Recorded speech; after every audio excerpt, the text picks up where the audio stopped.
অনেককেই বলতে শুনেছি শীতের সবজি প্রচুর পাওয়া যায়, কিন্তু আমার কেন জানি না মনে হয় শীতের থেকে গরমের সবজি প্রচুর। আবার গরমে বেশ কিছু সবজি খেতে বেশি টেস্ট হয়। শীতে তো ওই তো ফুলকপি, বাঁধাকপি, মূলো, কিন্তু বেগুন অনেকের নাম বললেও বেগুন তো সারা বছরই পাওয়া যায়। গরমে নানান ধরনের সবজি আমার বেশি ভালো লাগে, অবশ্য সবজিটা নিজেদের পছন্দের। যাই হোক, আজ আমি সমাজশ্রী চলে এসেছি রোজকার রান্নাঘরের মতো আমার রান্নাঘরে একটা নতুন রেসিপি নিয়ে।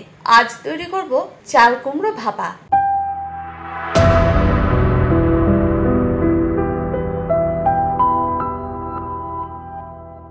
এটা তৈরি করতে কি কি উপকরণ লাগবে?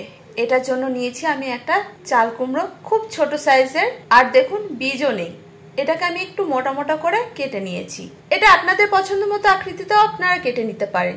আর এই ভাপাটা তৈরি করার জন্য কয়েকটা চিংড়ি নিয়েছি, কিছুটা নিয়েছি ধনেপাতা, স্বাদ অনুযায়ী কাঁচা লঙ্কা, আর নিয়েছি সর্ষে পোস্ত গুঁড়ো। এটা বাজারে পাওয়া যায় কিনতে, চাইলে বাড়িতে আপনারা পেস্ট তৈরি করে নিতে পারেন। এবার বলি কিভাবে তৈরি করবেন। প্রথমে একটা কড়াই গরম করে নিতে হবে, এর মধ্যে যোগ করতে হবে সামান্য সর্ষের তেল। তেল গরম হয়ে গেলে দিয়ে দিতে হবে অল্প নুন আর হাফ চা চামচ হলুদ গুঁড়ো।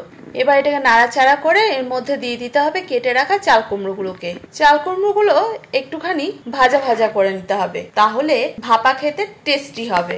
এগুলোকে মাঝে মাঝে নাড়াচাড়া করে নিয়েছি। ভাজার কাজটা খুব বেশিক্ষণ লাগবে না, 6 থেকে 7 মিনিট। যেগুলো আগে ভাজা হয়ে গেছে সেগুলোকে আবার তুলে নিয়েছি। এভাবে সমস্ত চাল কুমড়োগুলোকে ভেজে তুলে একটা পাত্রে রেখে দিয়েছি। এবার ওই তেলে চিংড়িগুলোকে একটুখানি নাড়াচাড়া করে নিয়েছি, কোনো নুন হলুদও দিইনি। এখন আঁচ বন্ধ করে দিয়েছি। এই যে দেখুন, চাল কুমড়োগুলোকে যে পাত্রে ভাপাবো সেই পাত্রে নিয়ে নিয়েছি। এবার এই গুঁড়ো মশলাটাকে পেস্ট তৈরি করে নেব। তাই একটা পাত্রে 1.5 টেবিল চামচ সর্ষে পোস্ত গুঁড়ো নিয়েছি, এর মধ্যে দিয়েছি হাফ চা চামচ হলুদ গুঁড়ো, স্বাদ অনুযায়ী নুন। নুনের পরিমাণটা বুঝে দেবেন। আগে যদি চাল কুমড়ো ভাজার সময় একটু বেশি নুন হয়ে থাকে সেক্ষেত্রে এই সময় কমিয়ে দেবেন।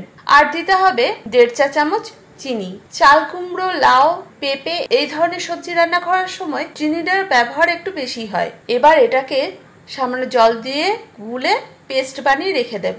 এবার এর মধ্যে দিয়ে দিলাম তৈরি করা মশলা পেস্ট, আর দিয়ে দিয়েছি ভেজে রাখা চিংড়ি এবং বাকি তেলটা। এর সঙ্গে যোগ করেছি স্বাদ অনুযায়ী কাঁচা লঙ্কা, ধনেপাতা কুচি আর 2 টেবিল চামচ সর্ষের তেল। এখন এটাকে সুন্দর করে মাখিয়ে নিতে হবে।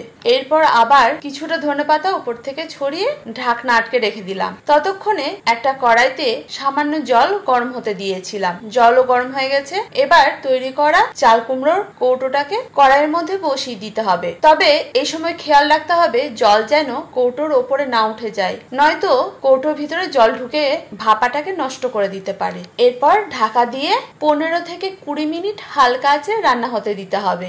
মাঝে আমি একবার ঢাকা খুলে আপনাদেরকে চেক করিয়েছি, দেখুন রান্না হচ্ছে এখনো। যদি মনে হয় জল কম হয়েছে সেক্ষেত্রে জল একটুখানি দিয়ে দেবেন। 20 মিনিট পর আমাদের রান্না রেডি। ওহ, এই চাল কুমড়ো ভাপা গরম ভাতের সঙ্গে অসাধারণ লাগে।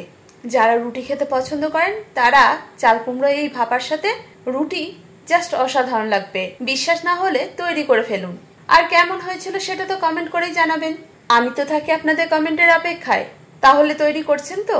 আমার রান্না বা রেসিপি কে কোথা থেকে দেখছেন সেটাও কিন্তু কমেন্ট করবেন। যাই হোক, যারা প্রথম আমার আজকে রেসিপি বা রান্না দেখছেন তাদের কাছে আমার ছোট্ট অনুরোধ, ইউটিউব থেকে দেখে থাকলে চ্যানেলটা সাবস্ক্রাইব করবেন, ফেসবুক থেকে দেখে থাকলে পেজটাকে ফলো করতে ভুলবেন না। আমার রান্না বা রেসিপি ভালো লাগলে লাইক শেয়ারও করতে ভুলবেন না। আমার রান্না যেন আপনাদের মতো অনেকের কাছে পৌঁছে যায়।